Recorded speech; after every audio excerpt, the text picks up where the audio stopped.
Hey, hello everybody. Hello, ladies and gentlemen. My name is Konrad Rogoz. Thank you for being here with me today. And I have a very special guest with me today, my friend Vinny Eastwood. Vinny, say hi to the people, man. Hi to the people. Well, I remember that I'd ask one you, time my girlfriend said to me, baby, can you go out to the lounge and yell out what the time is? And I walked out into the yell lounge and went, "What the time is?" what the time is, and I'd ask you how you are, but I think you'd say something like, you're somewhere between fine and completely losing it. No, 9.5 out of 10, or how would you say you are, man?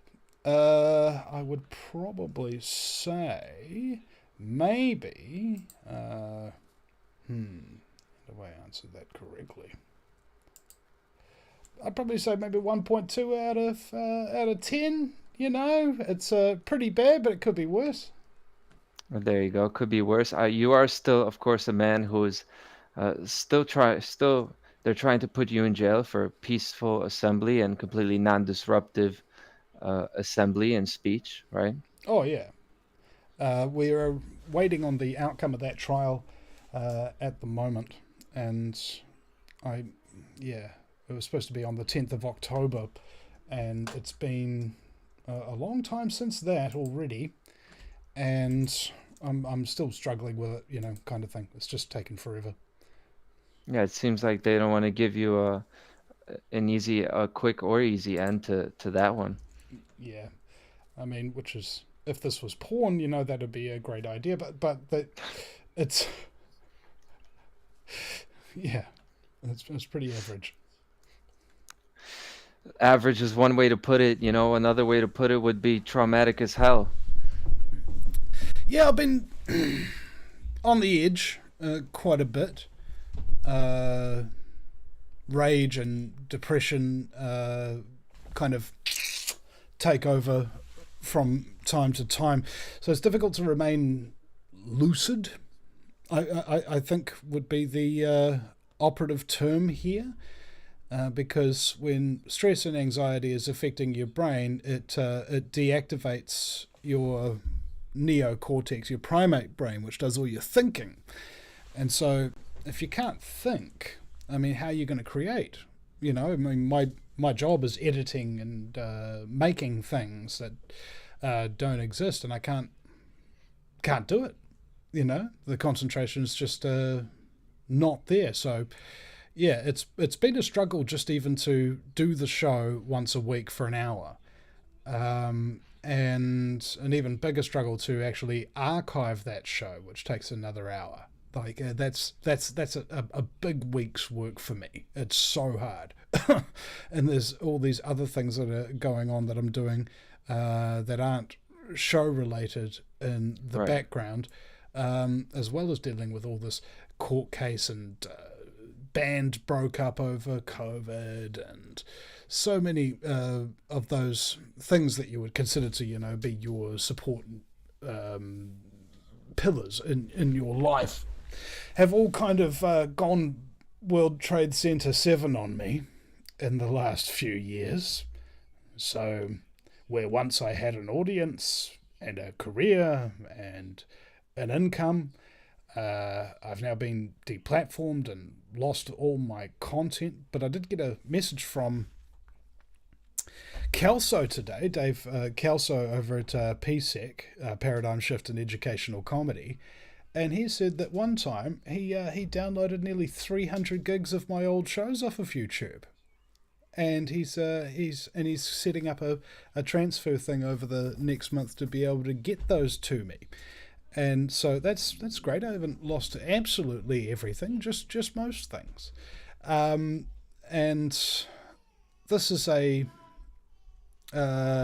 problem when you're dealing with the consumption of truth. In 1984, this main character worked at the Ministry of Truth, and his job was just to find articles and words and things of that nature that didn't suit the narrative of the totalitarian government and cut them out of the papers and send them down the memory hole, which incinerated them so that nobody would remember how things actually were.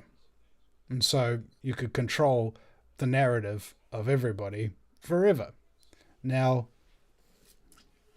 I remember talking to a cop about 1984, and he says, oh, well, he was a little bit off, wasn't he? And it was just like, I didn't know this at the time, but I know this now, that 1984 was written in 1948.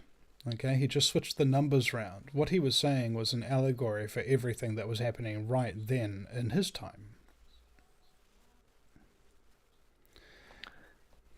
Yeah, you know, you were talking to a caller, I believe it was your last show, and you just said something now, thinking about the memory hole, talking about the memory hole, how things used to be, and you asked the caller if he feels, I think it was a sense of loss over how easy it was to find information back in the day.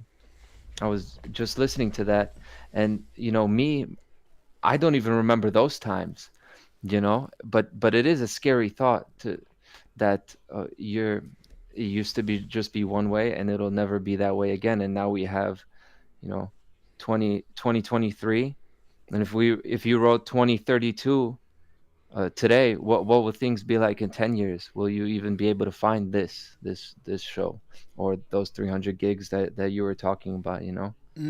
Would we even be able to transfer them? Would we even be able to purchase an internet account because our account or government's, shall we say, identification has been flagged as a person that's too dangerous to be able to have access to the internet, or too dangerous to be able to have access to money, too dangerous to be able to live in shelter, right? Too dangerous to be allowed to buy food, right? So is that going to happen in the next 10 years? I don't think so. However, things like that will be happening over the next 10 years. By the time 2099, at the end of Agenda 21, that's for the 21st century, all things that we value and love about truth, there won't be any truth anymore. Freedom, there won't be any freedom anymore. Love, there won't be any love anymore. People will have a pharmacological method by which to rather enjoy their servitude. So this is what I talk about post-truth traumatic stress. To come from the belief that the world is all sunshine, rainbows, and sugar-coated cupcakes, to the realization that it's actually closer to a high-tech police state run by child trafficking Satanists, it can be a little bit traumatic, because whoever you were before you learned the truth, whatever your understanding of yourself was, is simply no longer the case. And you sort of have to start from scratch, as it were. You're not you anymore. You're something completely different. You're nothing. It reminds me of the movie Point Break, where John C. McGinley is marching Keanu Reeves through the police station, talking about how you kids know nothing. All right? In fact, worse than that, you know less than nothing. If you knew nothing, that would be something, but you don't even know that.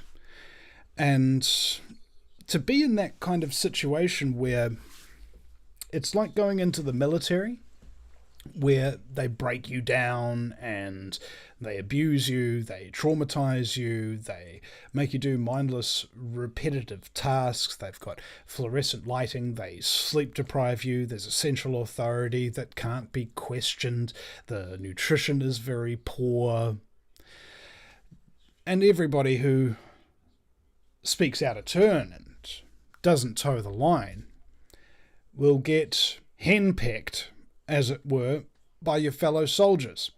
Now, these precise same techniques, if you stretch them across, happen to you in schooling, generally speaking, unless, of course, you went to one of them fancy non-public schools or non-private schools, that kind of thing, just something on the outer edge of the periphery of existence. And if you went to work in any kind of major corporation, you'll notice these exact same things that are in there. And the same when you go to university. So virtually all institutions that we've become accustomed to or familiarized with use cult indoctrination techniques that are remarkably similar. Depending on the institution, they may be a bit more extreme, but they're all basically the same bag of tricks that have been working for human history. Really. It's the same thing your child does to you. You get sleep deprived. You can't really get the opportunity to have a meal, and you have to do these repetitive tasks of changing nappies and things of that nature. So you become the cultist for your child. Okay? You attach yourself to them.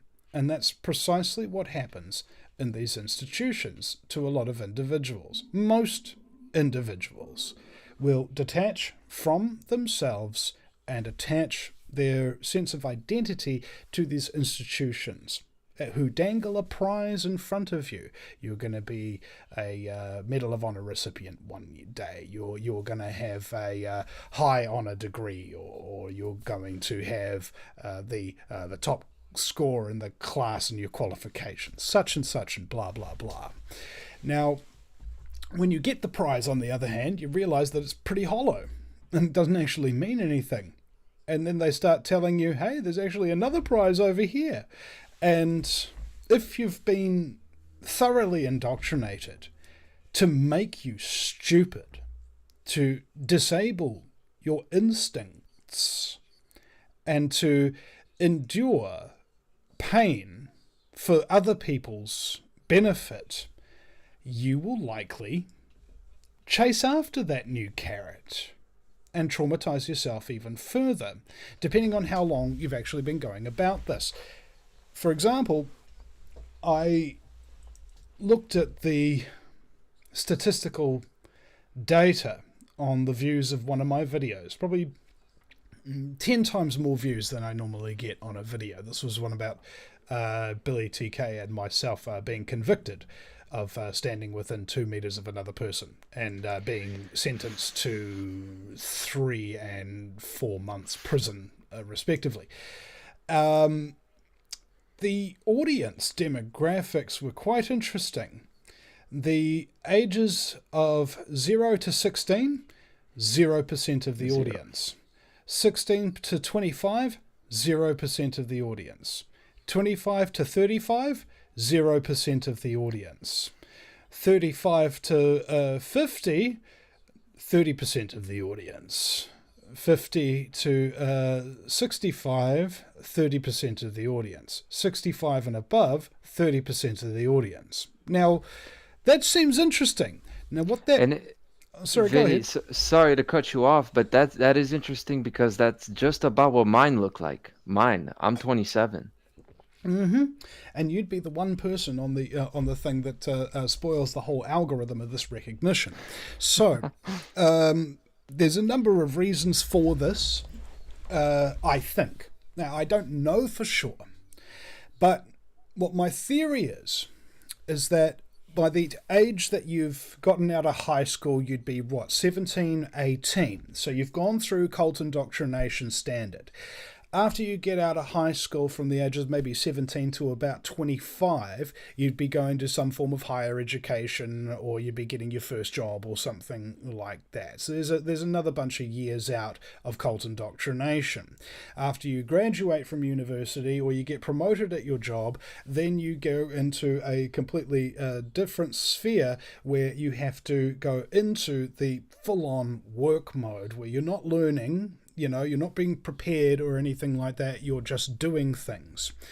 And then after about maybe 10 years of doing things, this is when, at the age of 25 to 35 is what you might consider not only your most productive in terms of the amount of hours you can stay awake, the amount of hours you can work really hard because you're young. You haven't gotten toxicity build-up from all the coffee you're drinking, or the cigarettes you're smoking, and all the beer you're drinking on the weekends to help you deal with the fact that you're a slave. Okay? Yeah. And your body will take all that stuff on. And about the age of 35, that's when I think a lot of people have ruminated a bit.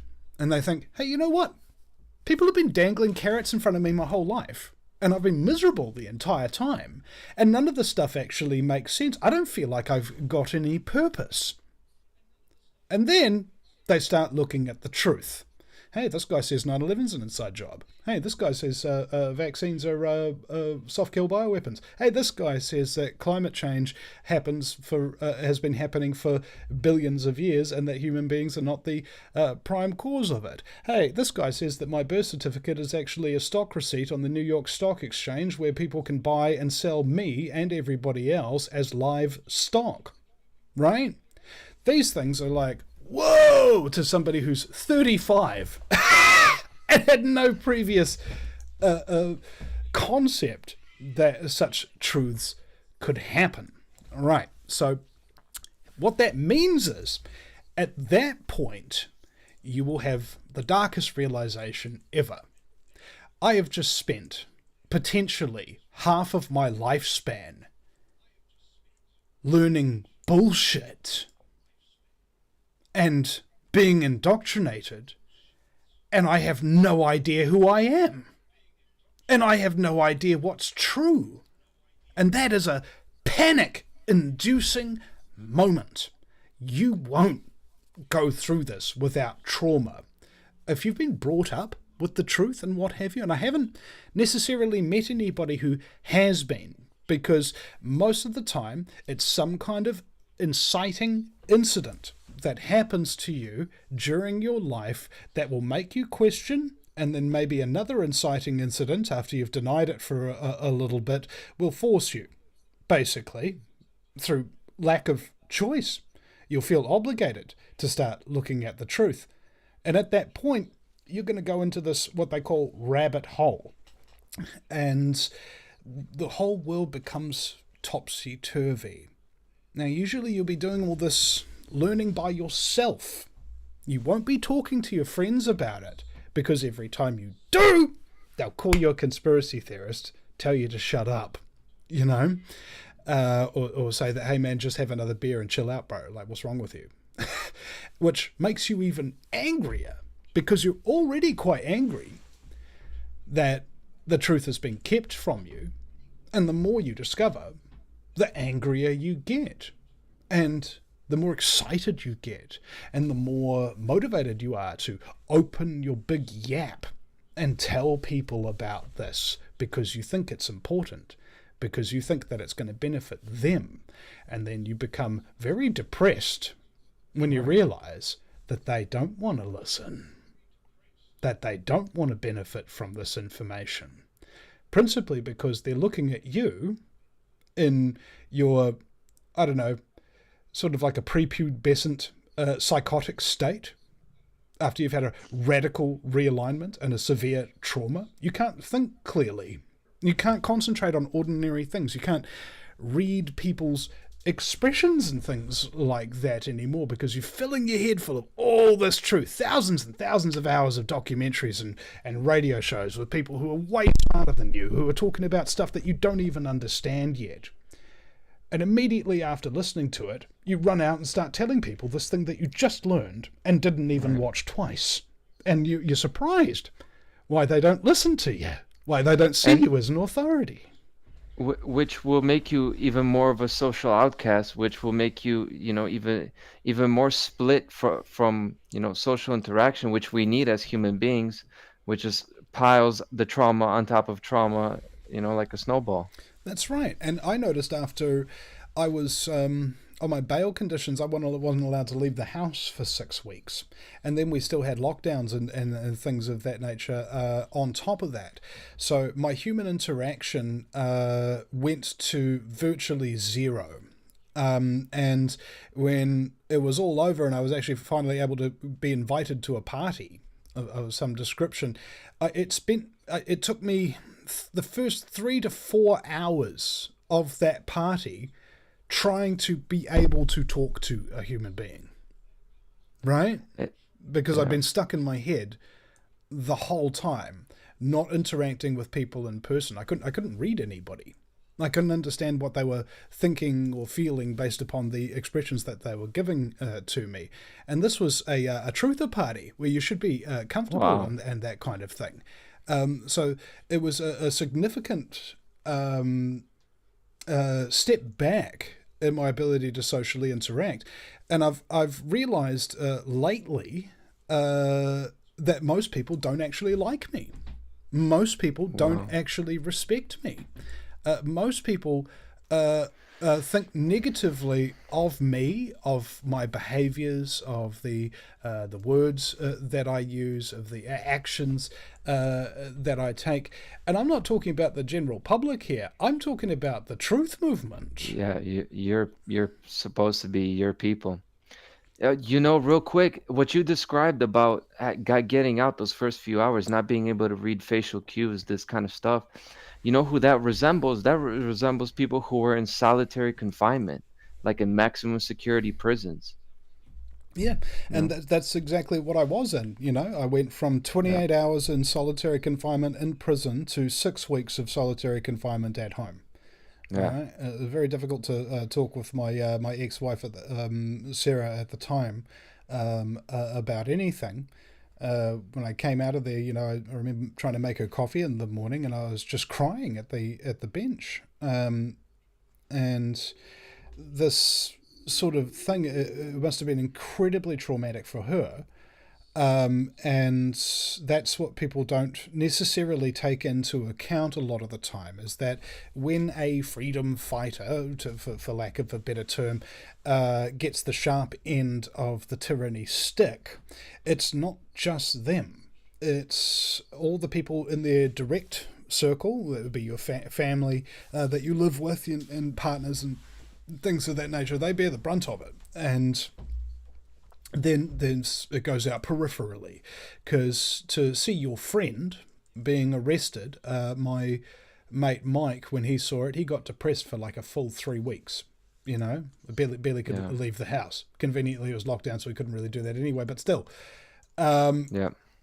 that kind of thing really hurts people. So that's the state at work. It traumatizes you with these cult indoctrination techniques, and regardless of what institution you are. And then if you realize that those institutions are really bad, they've got all sorts of other different techniques that are remarkably similar to cult indoctrination to get you back into line, because these methodologies are specifically attuned at taking away your brain's own ability to think for itself and process things by itself, right? And I wonder what the effects have been on me, because my greatest fear, I think, is that my ability to talk, my ability to understand, my ability to listen, at some point I'll become so traumatized that I won't have that ability anymore. Right? That's probably my biggest fear, because this is how I've essentially gotten my entire way through life. Talk myself into things, talk myself out of things, whatever it is. And I was very close to that upon that new party that I went to. So it was kind of like, it gave me a big kick, sort of seeing that and seeing how it had actually affected me. And it's affected me in all sorts of different ways since then as well, that I'm still dealing with right now. And we were arrested on August the 18th, 2021. It's now October 2023, and we're still not got a a verdict, for our case proper, right, at the Court of Appeal. They said that it would be done on the 10th of October. It's now the 25th. And what they told us was that it'll probably be done before the end of the year. And when it happens, we'll have about 24 hours notice. Okay? So again, with these traumatizing techniques, how complex post-traumatic stress happens. PTSD is when one really traumatic thing happens to you at one point. You got raped, you got kidnapped, and then the attacker was gone, or you got let go, or something like that. But still very traumatic. It's going to affect you for the rest of your life. Complex post-traumatic stress is if you were kidnapped for 3 to 6 months, or 1 to 6 months, or sold into sex trafficking for 1 to 6 months. How it affects the brain is very, very different in terms of these, because somebody who's been traumatized in a very specific way, in a very specific instant, will develop what they call triggers. Okay, if they see or hear anything that's similar to that traumatizing circumstance in their real life, even if it's not a traumatizing circumstance, even if it's not a threat, their brain says that it is, and they go into these triggered panic states. Over a complex post-traumatic stress, however, it's much worse, because it means that every single day is the opportunity for more triggers to develop and become rooted in your mind. So somebody with PTSD might be walking around with 1, maybe 2 triggers of stuff that they could see that might mess them up for the day. Somebody with CPTSD might be walking around with 10, 20, 100 different triggers for completely different things that happened to them over that period of time that they had absolutely no control over their life.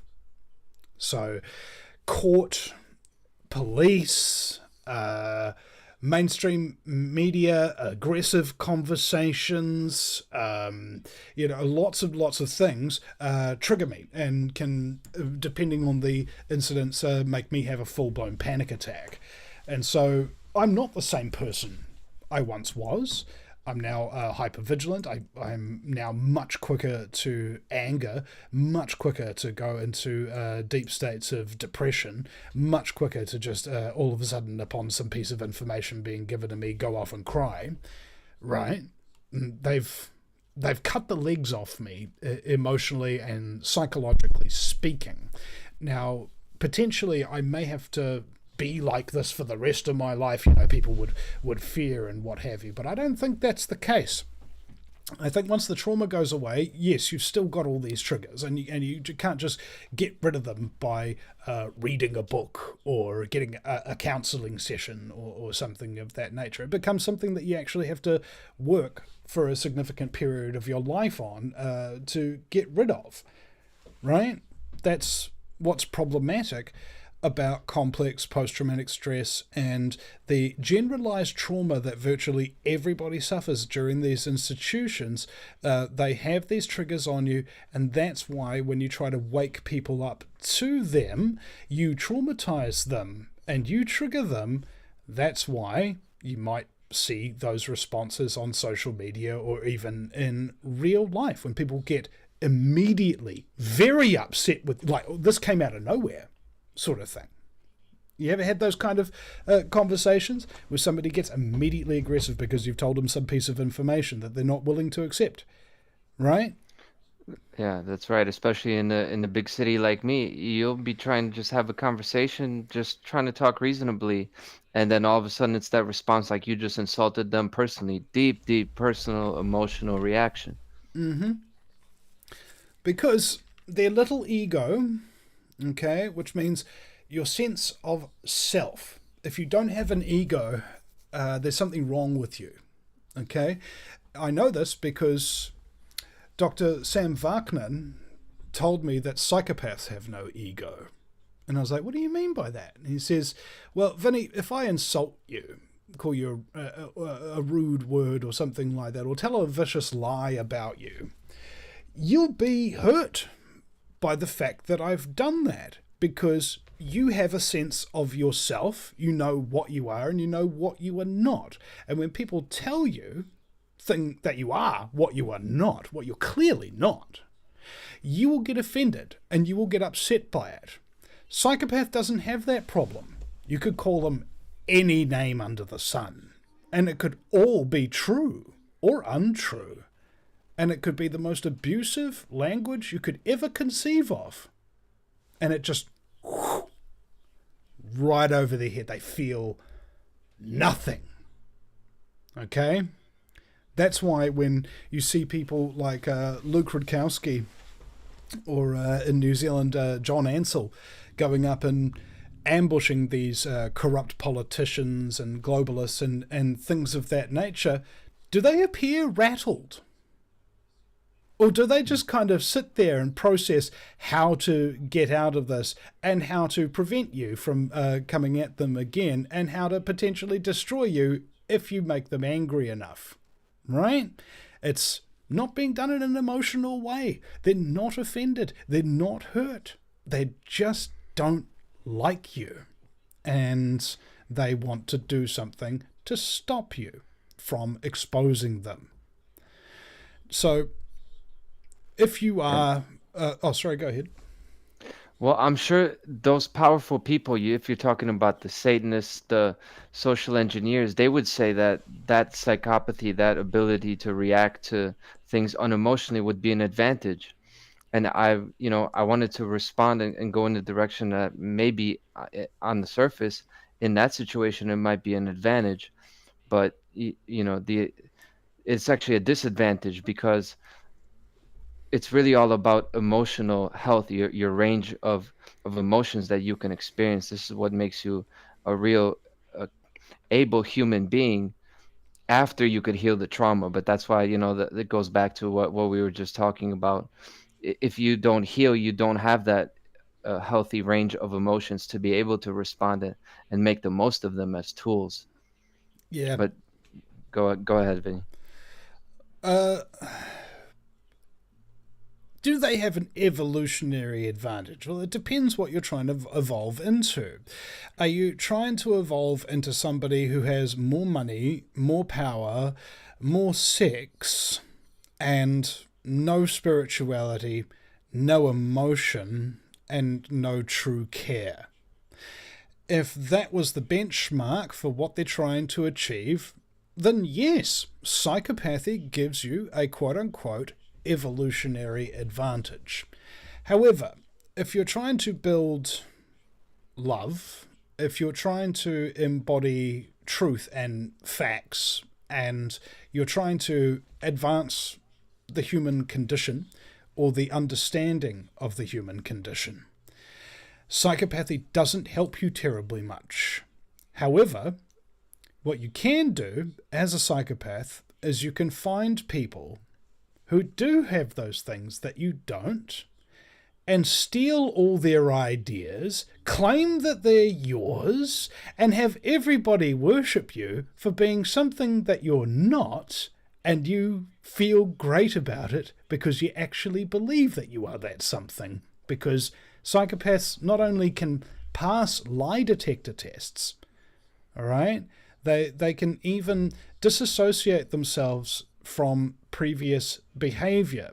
For example, if Konrad Rogoz was a psychopath and he changed his name to Vinny Eastwood, everything that Konrad Rogoz, as the psychopath, had done in his previous life, the amount of animals that he butchered as a young child, the amount of liquor store clerks that he'd shot in the face in order to get some malt liquor, like that, as soon as he changes his name to Vinny Eastwood, and somebody says, "Hey, you're Konrad Rogoz. You did this. You shot my employer in the face and robbed him of his malt liquor." You can go, "No, I didn't. No, I'm not. That was Konrad Rogoz, bro. That's not me. I'm Vinny Eastwood." You see, an absolute, complete detachment from that, and this is a confusing thing for somebody with a conscience. Okay, have you hurt somebody before? I have, and I felt really bad about it. And I apologized and I tried to make up for it and stuff like that. And I couldn't sleep very well that night because it's tossing and turning. It's guilt, right? That's a conscience. How do these people sleep at night? You hear people say. They don't have a conscience to keep them up. That's why. Okay? How can somebody do something like that? Because they don't have a conscience to restrain their actions. Okay? And that's the reason why you, and I mean you in general, the public of this world, can't understand what they will do or why they will do it. Because you possess a conscience that disables you from even imagining what their motivations are. Okay? I've been studying psychopaths for years, and I still won't be able to predict their behaviors, what they'll say, or what they'll do in any given moment, because they're completely and utterly without a sense of self, and that makes them utterly, totally unpredictable. And that's what makes them so dangerous, because of their predatory mindset. How much money can I get out of this guy? How many ideas can I steal from him? How much sex can I get out of this girl before she realizes that I'm not a human being? These That's right. people are out there, and they're absolutely terrifying. Just as terrifying as seeing a hungry bear right in front of you, charging after you, wanting to carve your ass up for a meal. That's really frightening. And I can assure you that psychopaths are even more terrifying, because they'll do things to you that a wild animal wouldn't in their wildest dreams conceive of doing to you. That's right. I like how you characterize them as like an animal, as like a different species, and this is correct. And if somebody's without a self, while you were speaking, I was just thinking, yeah, this is exactly what they do, because these people who position themselves into a so-called, position of authority, they can't produce much. The government doesn't produce anything. They just shave off the top, and they take everything that us people do, and that must be the main thing that differentiate those two species, is that we have emotions, we have a self, and we have love, and they don't. So really, they're more of not they're worse than a bear. It's more of a parasite, right? People have told lots of stories over the last couple of thousand years in order to try and explain these in layman's terms. Most people have heard of a vampire, okay? What do? They suck your blood. What is your blood? It's your life essence. It's your DNA. It's your blueprint. What a psychopath can do is they can literally suck the life out of you with their scumbaggery. And they can copy and replicate all the things that you are and pass it off perfectly. All right? How do you kill a vampire? Stake through the heart. Okay? How do you kill a psychopath? So, well, that's the thing.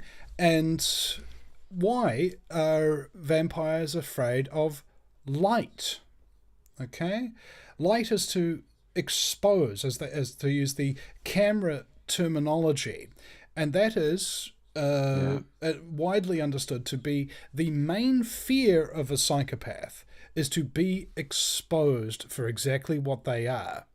They know that it's dangerous being a psychopath, because at any point, if you're, for example, going out to murder somebody in Washington, D.C. or Chicago, where there's a handgun ban, you know your victims aren't armed. Okay? So a psychopath, like a predator, will try and find a defenseless animal, separate it from the herd, and then leap upon it with all of their viciousness. Okay?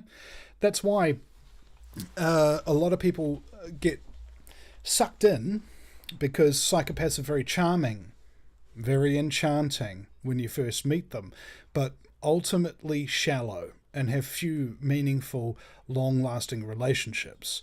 They crave money and power and sex, And they're willing to do things like sabotage, manipulate, violate, steal, even kill. And they'll be able to do so without ever feeling bad about it or ever having to take responsibility for it. That is so freaking scary. And what that means is, I think, in my estimation, the reason why we tell people stories about monsters and demons is to, through allegory, let people know that these things are among us. How does the vampire get into your house to eat you? You have to invite them in. You have to invite them in. Okay, so that they're scary, right? The monsters, the vampires. But then I think about, this is an ancient plan, and these people who want basically to take all of our property and have us lived in total hardcore slavery. You know, you could kind of understand, I guess, the predator, the bear, the tiger, even the vampire. That's what he feeds on. He needs it. But these people are, this is like a long-term plan of like intentional incompetence. They're like destroying our relationships so we can't even experience happiness. They're poisoning our children so we can't even have, so we can't even have strong families. It's such good, just going overboard, way more than just like a simple predator. It, It's even more ugly that, it's terraforming. Terror forming. You see? What they're trying to do is they're trying to change the planet, and the planet's us. Like, our consciousness really kind of creates reality in a very collective manner. My desk and my chair and my computers, they all have consciousness of their own. They're all thinking, and they're all sending up into the morphic field of reality what their intentions are and things of that nature. And occasionally things start to manifest. So what these people are cognizant of, especially the higher up elites and dark occultists, most of which you'll probably never meet, and you'll probably never hear their names or know them for that matter. But for all intents and purposes, if you are the king psychopath, okay, you got no conscience to restrain you from what you will do to your own children. You will traumatize your own children so that they become even meaner than you are. And you'll tell them that they're better than all of those other scum out there. And that here's all this money, son. Here, go in there. I'm going to teach you how to manipulate people. I'm going to teach you how to lie. I'm going to teach you how to steal. I'm going to teach you how to kill and get away with it so that you can continue doing it. And we're going to do it to absolutely everybody in the whole planet. This planet will be ours. We'll be able to go around doing anything we want. If we get pulled over by a cop and we've got a hooker bound and gagged in the passenger seat and a pound of cocaine in the back seat, that cop will look at us and say, "Are you having a good night, sir? On your way." Okay? That's what we want. The ability to be utterly psychopathic without any of the cautionary principles that makes a successful psychopath. The ability to get away with things. Because they have to learn this, and they have to practice it, and they have to work very, very hard to keep themselves out of jail, to keep themselves from getting shot, to keep themselves from being sabotaged and destroyed by people who recognize what they are and don't want to work with them and don't want them around anymore. Imagine if they had an AI supercomputer to control the entirety of the population, to prevent anybody from being able to do anything, ever, to them. So, my book, that I keep delaying writing, but I've gotten the first 80 pages or something of it written, as well as a skeleton for how it goes, is called Ethereum. And the preamble to the book concerns the future history of mankind. that in the year 2100, a great AI supercomputer called Omnis was instituted by the global elites in order to keep mankind in a perpetual state of sustainability. Told them that what they could do, told them what they couldn't do. And what the AI was limited from doing was telling any of the elites what to do. Okay? But it just had to keep the population sustainable. And for about 700 years, it worked like this. For a long period of time, where psychopaths could go and just snatch a child off the street. Nobody would be able to do anything about it. They try to intervene or something. Their chip would stop them. And everybody was living in a perpetual state of absolute terror. But the progeny of these elites, not knowing about what it meant to try and protect yourself, to conceal your psychopathy and what have you, were able to do anything that they wanted. And thus, they had no restraint whatsoever. And they began to torture and kill on such a massive level. But by the year 2800, Omnis recognized the elites themselves as a threat to its main protocol of sustainability of the human race. They were slaughtering too many people. They had great fields of torture where screams were like flowers and pain their fragrance.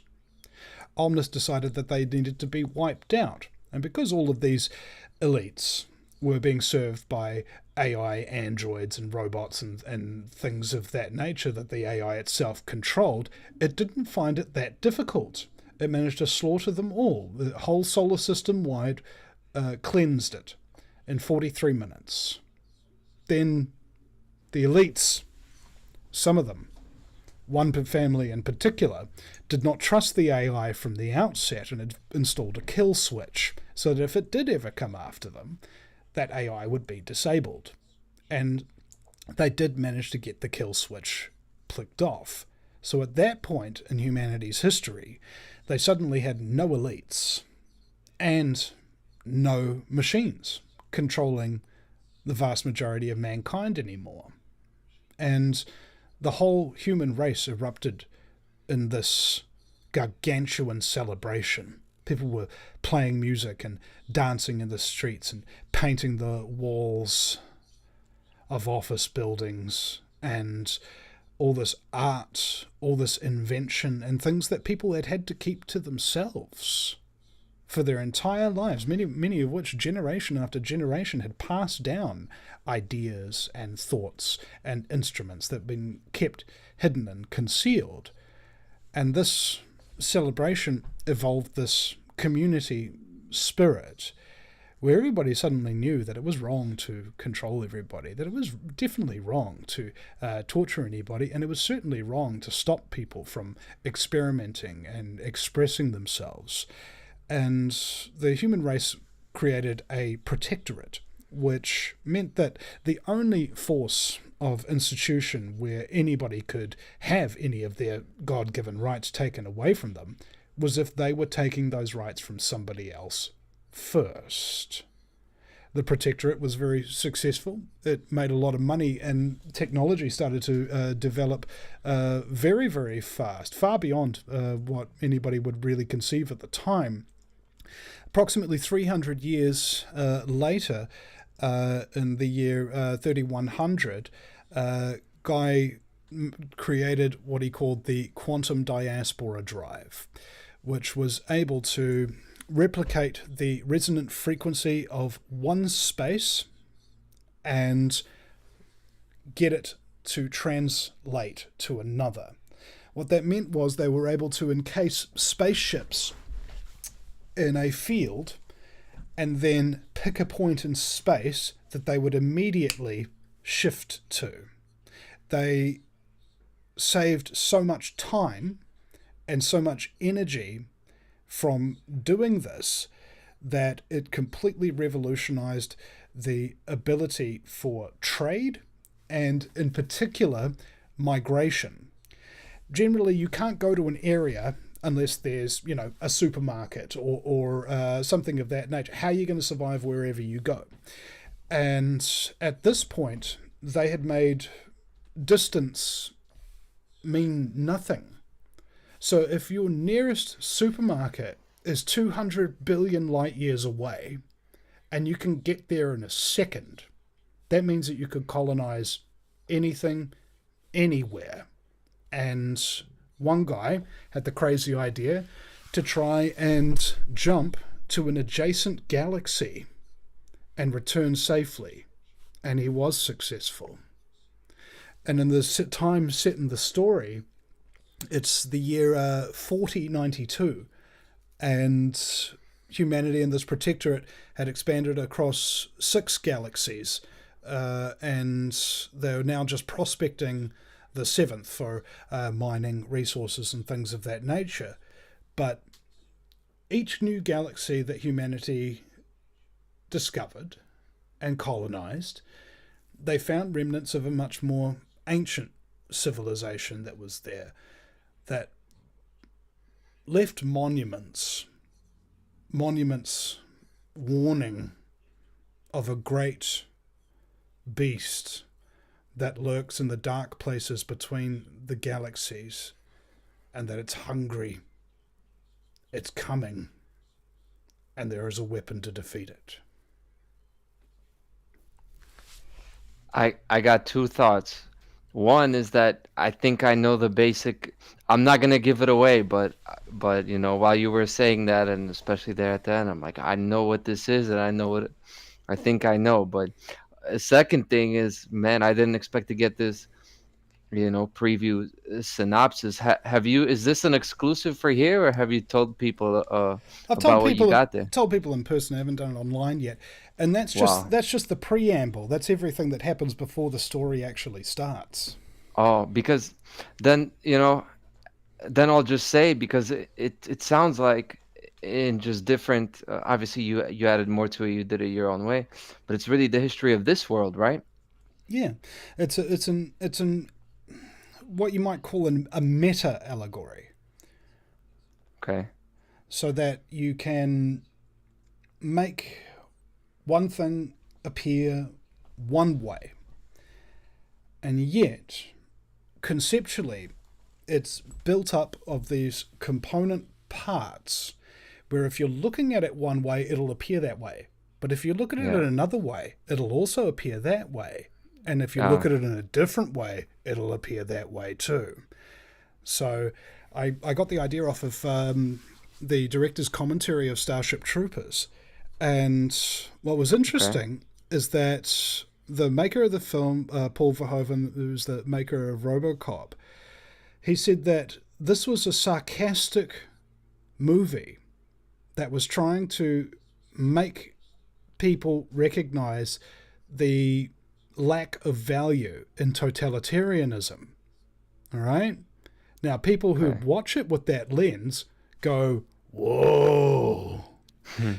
But the advertising was all about this giant battle between humans and space bugs. You see? Right. Cleverly wrapped up so that people who've even watched the film many, many times as their favorite film or whatever have no idea what it's really about.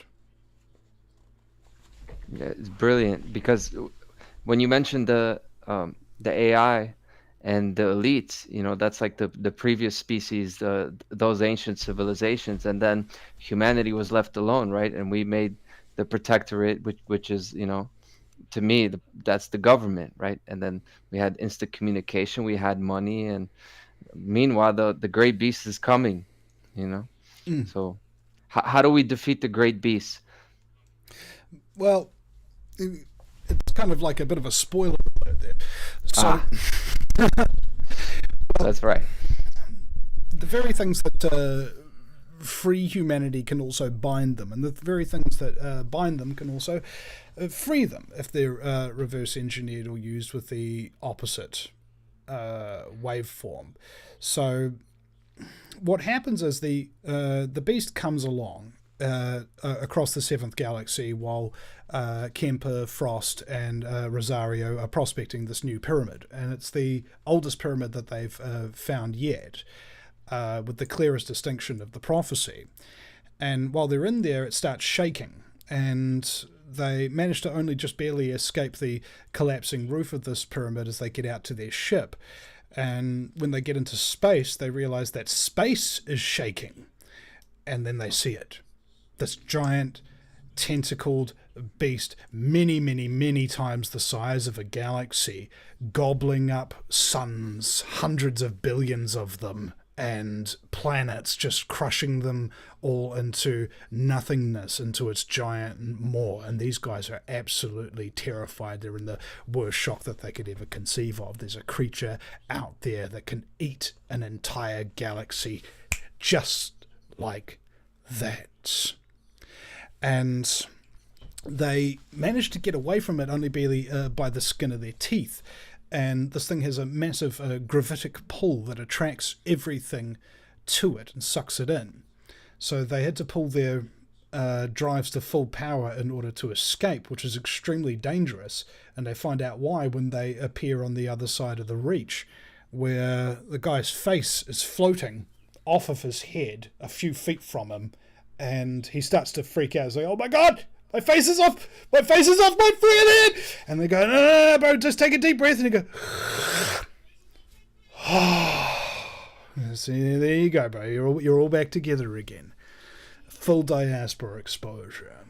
Disembodied, literally, at the point of disappearing from one reality to another, and parts of you don't catch up all at once.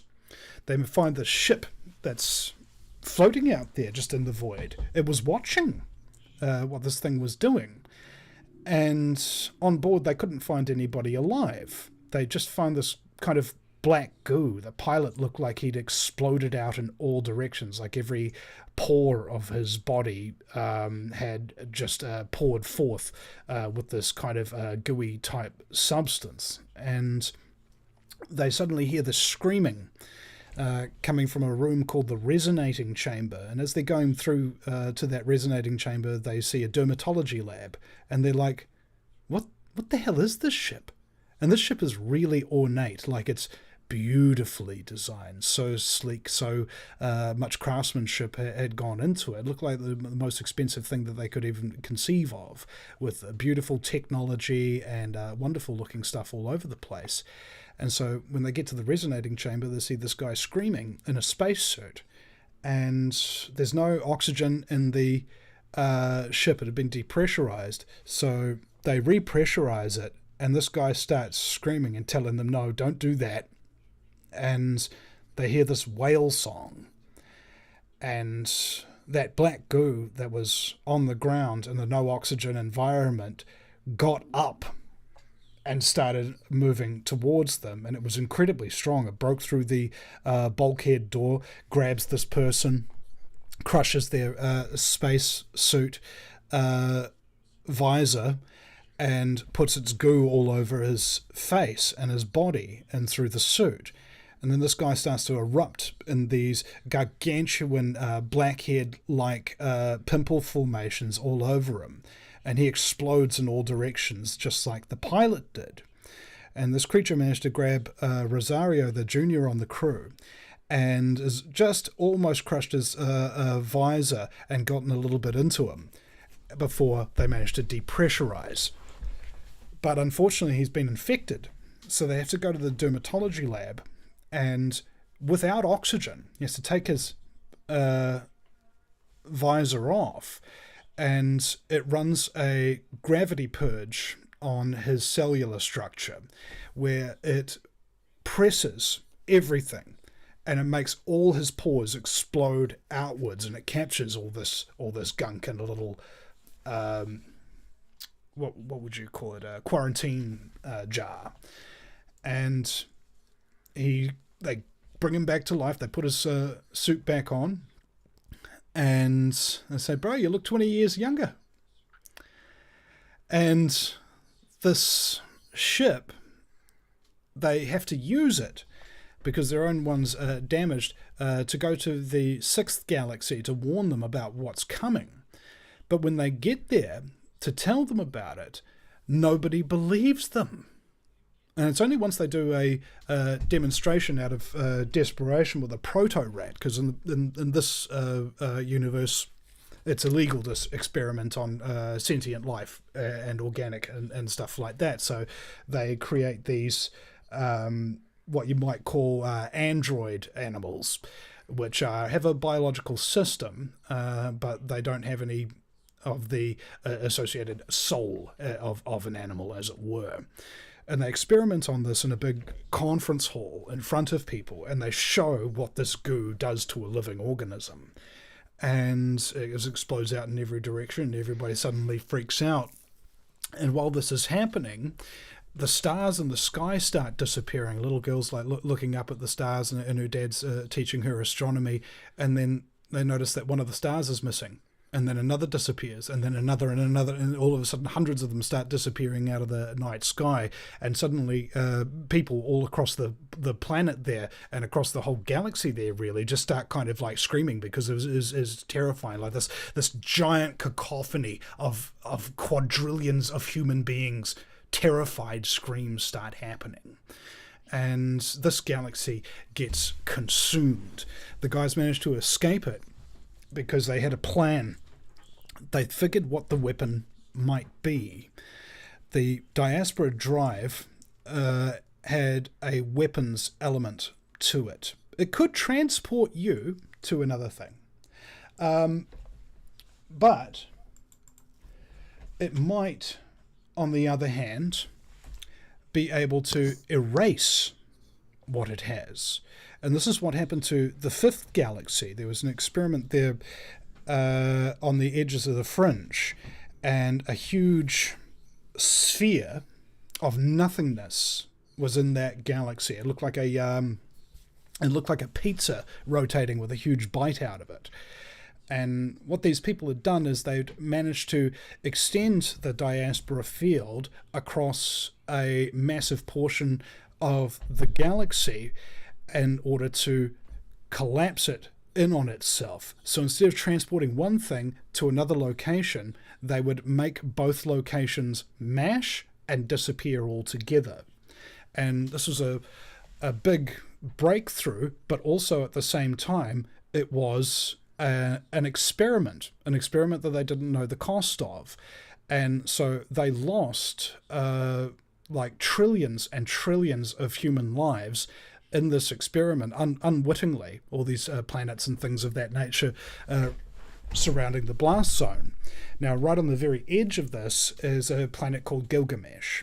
Now, unbeknownst to the heroes of the story, Gilgamesh is controlled by the elites who survived, and has been for some time. And what they need to do is go to this planet, find this technology, in order to be able to bring it back, find the beast, and kill it. Now, unfortunately, what that means is they have to pretend like they're locals, okay? And the locals at the time have these, what you call gravity leashes, where you can attach a couple of modules to your belt, and for each module you can have a slave person within your proximity, and you keep them there. And they have to, all the slaves, all of them, they have to be staring at their tablet at all times. If they look up from the tablet, they're whipped or punched or something like that. So Kemper, the leader, has Frost and Rosario, his two crewmen, in there, and they're really struggling with trying to blend in by looking at these screens the whole time. Like, they can't look up, they can't look around, they can't look anybody in the eyes and things of that nature. But they do manage to do a deal with the ruler of the planet, because this ruler of the planet not only recognizes that the diaspora technology that they've got could kill the beast, but he also has another piece of technology that's based on the same concept, but instead of affecting space, it affected time. So they've got this ship that's able to have a ring around it of what we call non-temporality. Like, it doesn't exist right there at that time. It might be a second before, it might be a second after, but they're essentially able to phase through any point of reality, just as you would by riding a bike down the street, and anything that's passing through them or passing at them doesn't affect them because they're not in the same dimension, ostensibly. They recognize that this is the ship that's going to enable them to deliver the weapon to the creature. Now, they do manage to organize a huge amount of humanity in this fight. The problem is that they recognize the thing that the creature is attracted by is the diaspora engine energy. And there's lots of navigation buoys and lighthouses that use this diaspora energy for the purposes of interstellar navigation and intergalactic navigation. So they had a choice whether or not they were going to shut down their entire civilization, their intergalactic civilization, because the one thing that they need in order to make sure everybody's got their food, got their water, and doesn't die is this diaspora device, which is the very one thing that this creature is attracted to and wants to come and eat. The thing you love, the thing you need, is the thing that spells your doom. So that choice became a massive sacrifice for many, and the plan became that they would take fleets of ships and they would try to distract the creature while this time-bending machine ship lands on its back, drills down into it, and explodes it from the inside. Just before, and in terms of galactic navigation, the sixth galaxy was actually physically closer to our home galaxy where Earth is. And so that is the next target of the creature because it has the brightest amount of diaspora lighthouses and things of that nature to attract it. And it's a terrifying ordeal. Millions of people and millions of ships trying to distract this thing and getting caught in the gravity field and getting destroyed and getting killed. All these people sacrificing themselves to save all of existence. As these guys get on the back, fighting off these black goo creatures all around them with plasma flamers and all of the weapons that they've got at their disposal to keep them off their backs while they drill down. And just when it starts to enter Earth's galactic sort of atmosphere and begins to the process of starting to consume its stars and its suns and all of those things, that is when the mission ends, and these guys, seconds before death would occur, manage to explode this weapon, sacrificing themselves with it and the beast.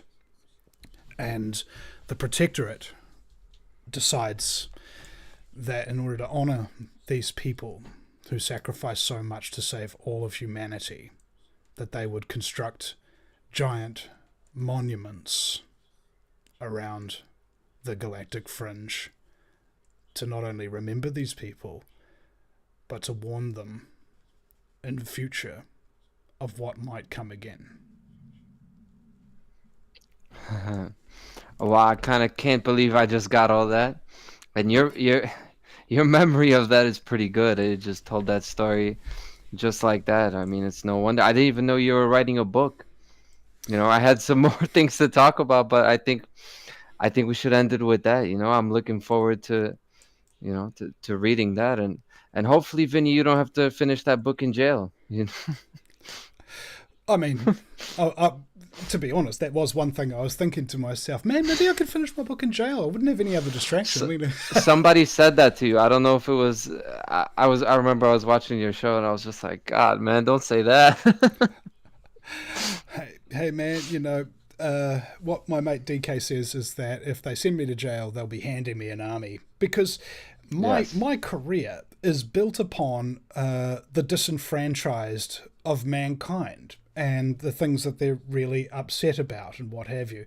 Could you consider a place with a higher concentration of disenfranchised, upset people than prison? Huh. Yeah. Maybe the Gaza Strip, prison at a close second. Yeah. But Well, that's shout air. out. That's an open air prison, but I'll give you that one. Okay, and shout out to DK, man, and all of your, all of your audience. You guys are great. And but before I let Vinny say whatever he wants to say, I wanted to thank everybody for watching it, and thank you, Vinny, for coming by. You've made it a very interesting evening for me, and I'm ready to watch some science fiction after all that. Yeah. Well, if anybody is a producer or a filmmaker or something like that, this book is being written what I call not a screenplay, not a book, not a radio play, but all three of them, so that when you read it, it is being described as though the book itself could be narrated. Also, with separate dialogue where a director of a film could read it and use the descriptions in between that dialogue as a template by what the scene's going to look like, and the dialogue itself for the actors themselves. So I really do think it would be probably the most epic sci-fi film ever made if it was done really well.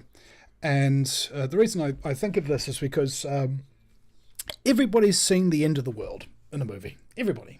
And up until the point of the Marvel Cinematic Universe, we're now talking about the destructions of entire galaxies. And I was thinking, well, we're going to think about upping our game here. What's even bigger than one galaxy potentially being destroyed? Half a dozen fully populated ones, full of these really spiritual, really cool, very family-orientated people who live in a peace-loving protectorate.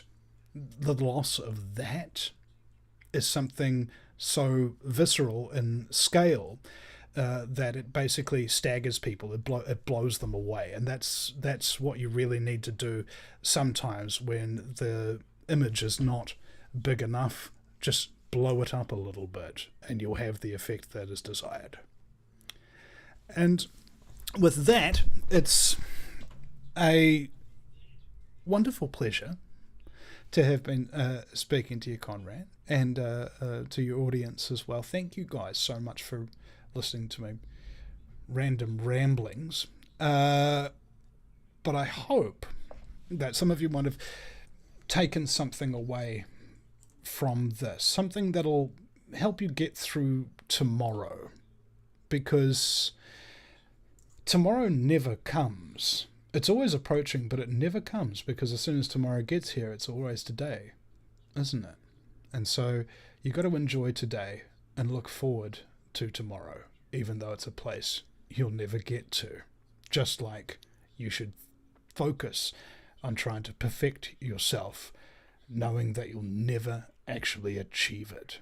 That's the noble pursuit of time and work that we all engage in if we want to think of our lives as having a purpose worth living for.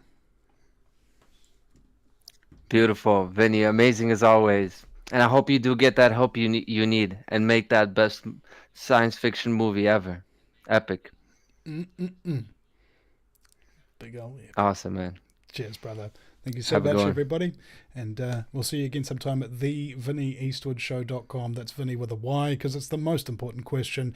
And Eastwood, like, go ahead, make my news. So with that being said, ladies, gentlemen, hermaphrodites, thank you very much for listening to the Vinny Eastwood Show, which is just bad news. Like the news, but worse. It's the lighter side of genocide. Just because we're being exterminated doesn't mean we can't enjoy it. Otherwise, what's the point of being killed? The Vinny Eastwood Show, where the only thing worse than living in a high-tech global police state run by child trafficking Satanists is Vinny's jokes. Cheers, Vinny.